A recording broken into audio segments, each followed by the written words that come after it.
السلام علیکم عزیز طلبہ، امید ہے کہ آپ سب خیریت سے ہوں گے۔ آج کا جو ہمارا ٹاپک ہے وہ ہے B S Urdu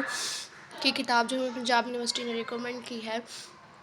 third semester کی کتاب اردو زبان کی تشکیل و ارتقاء کا باب ہشتم، اردو زبان کے ارتقاء میں مسلمانوں کا حصہ۔ اب جہاں پر اردو زبان پروان چڑھی تو وہاں پر مسلمانوں کا بھی کچھ حصہ رہا کہ مسلمانوں نے اس کو کس حد تک پروان چڑھایا اور یہ زبان کن کن مراحل سے گزر کر جو ہے وہ پاکستان کی جو ہے وہ قومی زبان بنی۔ سب سے پہلے ہم اردو زبان کے ارتقاء میں دیکھیں گے کہ اس کی ابتدا کہاں سے ہوتی ہے۔ مطلب حیوان ناطق جو ہے، انسان جو ہے، جب شروع میں انسان آیا تو اس کو ایک دوسرے سے بات چیت کرنے کے لیے، تعلقات بنانے کے لیے کسی نہ کسی بولی یا زبان یا ذرائع ابلاغ کی ضرورت محسوس ہوئی، تو اس وجہ سے جو ہے وہ انہوں نے ایک دوسرے سے بات چیت کرنے کے لیے جو ہے وہ زبانوں کو جو ہے وہ اپنایا، اور اب ایک دوسرے جس کے لیے جو ہے وہ اس ذرائع ابلاغ کو مؤثر ذریعہ بنایا، جس کے لیے جو زبانیں ہیں اہم کردار ادا کرتی ہیں۔ اب ہر خطے کی جو ہے وہ اپنی ایک زبان ہوتی ہے، مگر نو آباد کار ہمیشہ دوسرے معاشرے ان کی تہذیب اور زبان پر اپنے اثرات مرتب کرتے ہیں، ٹھیک ہے نا۔ مطلب نو آباد کاری کے جو خطے ہیں، نو آباد کار ہمیشہ دوسرے معاشرے ان کی تہذیب یا ان کی زبان پر جو ہے وہ اثر ڈالتے ہیں، یعنی وہ اپنی زبان، اپنی تہذیب کو وہاں پر جو ہے وہ مسلط کرنے کی کوشش کرتے ہیں، نو آباد کاری۔ برِ صغیر میں جب محمد بن قاسم جو تھے وہ آئے تو انہوں نے پہلے سندھ کو فتح کیا، اور 712 میں جو ہے وہ ہندوستان مطلب ایک نئی تہذیب کے ساتھ ہندوستان میں آئے، اور بعد میں جو ہے وہ شمال اور مغرب کے اطراف سے وقتاً فوقتاً جو ہے وہ غزنوی اور غوری جو ہے وہ برِ صغیر میں داخل ہوئے، اور اس سے ان کے ثقافتی کوس و فضا کے رنگوں میں مزید اضافہ ہوا جب غوری اور غزنویوں کی آمد محمد بن قاسم کے بعد میں شمال اور مغرب سے، ٹھیک ہے۔ اس کے بعد عرب اپنے ساتھ تہذیب، اپنی زبان لائے تھے، ٹھیک ہے نا۔ وہ عرب جو تھے وہ اپنے ساتھ تہذیب اور زبان لائے تھے، مگر ان کی زبان اپنی حیثیت میں ہندوستان کی مقامی زبانوں سے مختلف تھی، ٹھیک ہے نا۔ اب ان کی زبان اپنی حیثیت میں ہندوستان کی جو ہے وہ مقامی زبان سے مختلف ہے۔ اس طرح جو فارسی زبان دان مقامی لوگوں کے ساتھ جو ہے وہ وہاں کے لوگوں کے ساتھ جو فارسی زبان تھی، ان کے گفت و شنید کے لیے کچھ اور طرح ترکیب استعمال کرتے ہیں، ٹھیک ہے۔ اس کے اندر جو ہے وہ دوسری طرح کی جو ہے وہ ترکیب استعمال کرتے ہیں۔ اب ہندوستان کے رہنے والے مقامی لوگوں نے جو ہے وہ اب فارسی کو جو ہے وہ حکمرانوں کی زبان سمجھ کر جو ہے وہ اس کو قبول کیا، اور 1837، جہاں پر میں نے 1837 فارسی زبان لکھا ہے، تو اس کے اندر انہوں نے کہا کہ مطلب انہوں نے 1837 میں جو ہے فارسی زبان کی سرکاری اور عدالتی زبان کے طور پر جو ہے وہ رائج کیا، اور فارسی کے اس حکمرانی کے دور میں ایک اور زبان متوازی قوت کے طور پر جو ہے وہ پروان چڑھتی رہی۔ ابتدا میں اس زبان کو ہندی جو ہے ابتدا میں جو اس کو ہندی ہندوستانی اور اردو ریختہ یا اردو مولا کے نام سے جو ہے وہ اس کا سے ہوتی ہوئی جو ہے وہ اردو تک پہنچی، ان تمام زبانوں کے ناموں سے ہوتی اردو تک پہنچی، اور اردو زبان کے ساتھ برِ صغیر کی تمام قوموں کا ایک لسانی تعلق بن گیا، ٹھیک ہے۔ اب اردو زبان کے ساتھ جو تھی برِ صغیر کی تمام قوموں کا جو ہے وہ ایک لسانی تعلق جو ہے وہ بن گیا، اور اس کی وجہ سے زبان کو لچک دار مزاج تھا، ٹھیک ہے نا۔ اب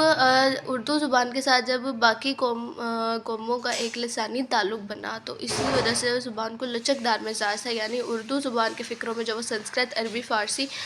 اور کئی دوسرے پنجابی اور کئی دوسرے لفظ جو ہے وہ شامل ہوئے، اور ان لفظوں سے ایک نئی زبان جو ہے وہ تشکیل ہوئی، ٹھیک ہے۔ اس کے بعد زبان کی تشکیل، جو میں نے اپنے یہاں اس پوائنٹ کے بارے میں بات کری ہوں کہ اردو زبان کی جب تشکیل ہوئی تو اردو زبان کی تشکیل میں جو ہے وہ ہر طبقہ اپنا اہم کردار ادا کرتا ہے، ہر کوئی اپنی تعین زبان میں ادب تحریر کر کے اس کو دوام حاصل کرنے میں مدد دیتا ہے، ٹھیک ہے۔ اس کے بعد اردو زبان کو ترقی کے معراج تک پہنچانے میں جو ہے وہ صوفیہ کرام کا کردار بہت اہم ہے۔ صوفیہ کا مطبع نظر ادب کی تخلیق اور زبان کی آبیاری تو نہ تھا، ٹھیک ہے۔ ان کا ایک مطبع نظر تھا وہ ادب کی تخلیق اور زبان کی آبیاری، مگر ان کی تقریر جن سے وہ لوگوں کی تبلیغ کرتے تھے اور خدا کے دین کی جو ہے وہ فہم دیتے تھے، جو زبان اور اسلوب استعمال کرتے تھے، اس نے اردو زبان کو جو ہے وہ تقویت بخشی، یعنی وہ اپنی جب اسلوب لکھتے تھے یا اپنی تحریر لکھتے تھے تو اس کی وجہ سے جو ہے وہ اردو زبان کو بہت ترقی ملی، کیونکہ وہ اردو زبان میں ہی لکھتے تھے۔ اس وجہ سے یہاں پر میں نے اس پوائنٹ میں لکھا ہے صوفیہ کرام کا بہت زیادہ ہاتھ تھا۔ اب ڈاکٹر انور صدیق اس بارے میں کیا لکھتا ہے، وہ کہتے ہیں کہ چنانچہ واعظ و تلقین اور رشد و ہدایت کے لیے صوفیہ نے اپنی علمی فضیلت کو راستے کی دیوار نہ بنایا، اور اس دور کی ٹکسال زبان کے ذریعے ابلاغ بنانے کے بجائے عوام سے انہی کی جو ہے وہ کھردری بولی میں بات چیت کہ وہ ملک بات چیت مطلب انہوں نے کیا کیا، اپنی علم و فضیلت کو راستے کی دیوار نہیں بنایا صوفیہ کرام نے اس دور میں، اور اس دور کی ٹکسال زبان کے ذریعے، اب اس دور میں جو ٹکسال زبان تھی اس کے ذریعے بلاگ بنانے کی بجائے عوام سے ان کی مطلب انہوں نے اس دور کی ٹکسال زبان کے نہیں اپنائی، بلکہ انہوں نے اسی عوام کی جو کھردری بولی میں بات چیت کی، وہ ملک کے جس حصے میں بھی تھے انہوں نے یہی طریقہ اختیار کیا کہ بعض دیسی الفاظ استعمال میں لا کر انہیں عربی اور فارسی سے جو ہے وہ انہوں نے مخلوط کرنا شروع کر دیا، ٹھیک ہے نا، انہوں نے ان کی زبان میں ہی بات چیت کرنا شروع کر دی، نہ کہ ٹکسال میں، اور جس بھی علاقے میں وہ جاتے تھے وہ ان کی زبان میں ہی بات کرتے تھے۔ اب ایسی قدیم اردو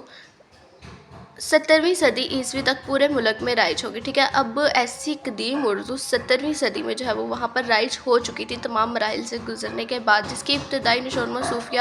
مطلب اس کی ابتدائی نشوونما نے جو ہے وہ اس میں صوفیہ کرام نے جو ہے وہ اس وقت بہت حصہ لیا، ٹھیک ہے۔ اب اردو زبان کے ارتقاء میں جیسے انور سرید نے لکھا صوفیہ کرام کا ہاتھ تھا، محمد بن قاسم اور غزنوی اور گوریوں نے جب یہاں پر آئے، پہلے فارسی زبان کو درجہ ملا 1837 میں، ٹھیک ہے، اس زبان کی تحریر میں مختلف طبقوں نے حصہ لیا، ٹھیک ہے، تو یہاں پر ہمارا یہ ٹاپک جو ہے وہ کمپلیٹ ہوتا ہے، ٹھیک ہے۔ اس کے بعد ہم اپنے نیکسٹ لیکچر میں انشاءاللہ اردو زبان کی تخلیق کے حوالے سے جو ہے وہ سعد سلمان لاہوری کی بات کریں گے، ٹھیک ہے۔ اس کے بعد خواجہ امین الدین چشتی کے اپنے اگلے لیکچر میں انشاءاللہ بات کریں گے، میر خسرو کی بات کریں گے، کیونکہ ہم نے مسلمانوں کا حصہ دیکھنا ہے نا اردو زبان کی تشکیل میں، یعنی اس کی ابتدا میں اس کا حصہ دیکھنا ہے، تو اگلے لیکچر میں انشاءاللہ کور کرنے کی امید ہے کہ آپ کو سمجھ آئی ہوگی۔ دعا میں یاد رکھیے گا، ابھی کے لیے اتنا ہی، اللہ حافظ۔